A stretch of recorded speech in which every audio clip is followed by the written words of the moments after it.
कई बार हम जिंदगी में अटक जाते हैं। हमें लगता है कि हम जहां हैं वहीं रुके हुए हैं, ना हमारी लाइफ में कुछ अच्छा हो रहा है ना कुछ बुरा हो रहा है, लेकिन हम आगे नहीं बढ़ रहे हैं। अगर आपके साथ भी ऐसा ही कुछ हो रहा है तो आज वाली कहानी आपके लिए है। एक बार एक देश के राजा दूसरे देश में घूमने के लिए गए, और जब राजा साहब पहुंचे दूसरे देश तो उनकी खूब आवभगत हुई, खूब स्वागत सत्कार हुआ, मुलाकात हुई। उसके बाद जब वो वापस अपने राज्य लौट करके आ रहे थे तो उस देश के राजा ने इन राजा साहब को तोहफे में तोतों का जोड़ा दिया। दो तोते लेकर के राजा साहब अपने राज्य वापस आ गए, और राज्य में इनके महल में जहां पर बगीचा था वहां पर उन तोतों को रखवा दिया गया। पिंजरा भी था, पेड़ के नीचे वो तोते थे। पिंजरे से बाहर निकलते ट्रेनर आता, उन्हें उड़ना सिखाता। ये सारी प्रोसेस चलती रही।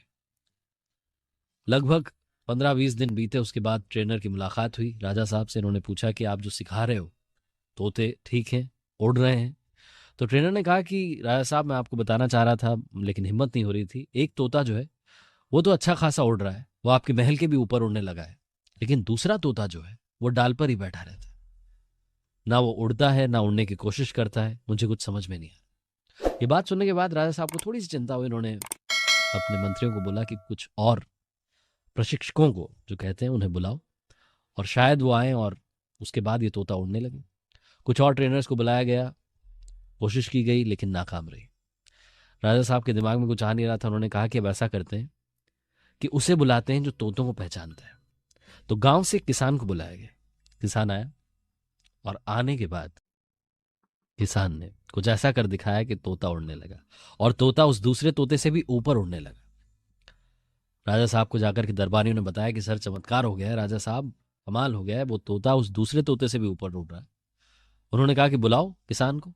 किसान को बुलाया गया, पूछा गया कि बताओ भाई कैसा क्या किया कि दूसरा तोता उड़ने लगा। किसान ने कहा कि राजा साहब मैंने डाल ही काट दी। जिस डाल पर तोता बैठा था उस डाल को मैंने काट दिया। इस दुनिया में, इस जिंदगी में हमारे साथ कई बार ऐसा होता है कि हम अपने कंफर्ट जोन में होते हैं, हम रिस्क लेना ही नहीं चाहते। हमारी जिंदगी में भी कोई आए और आकर के डाल काट दे, तब शायद हम उड़ेंगे। जिंदगी में अगर आपके सपने बहुत बड़े हैं, अगर आप जिंदगी में कुछ अच्छा करना चाहते हैं, ऊंचा करना चाहते हैं, बड़ा करना चाहते हैं, तो रिस्क लीजिए। जिंदगी के दबाव में मत आइए। उड़ने के लिए डाल काटने की जरूरत ना पड़े उससे पहले उड़ जाइए।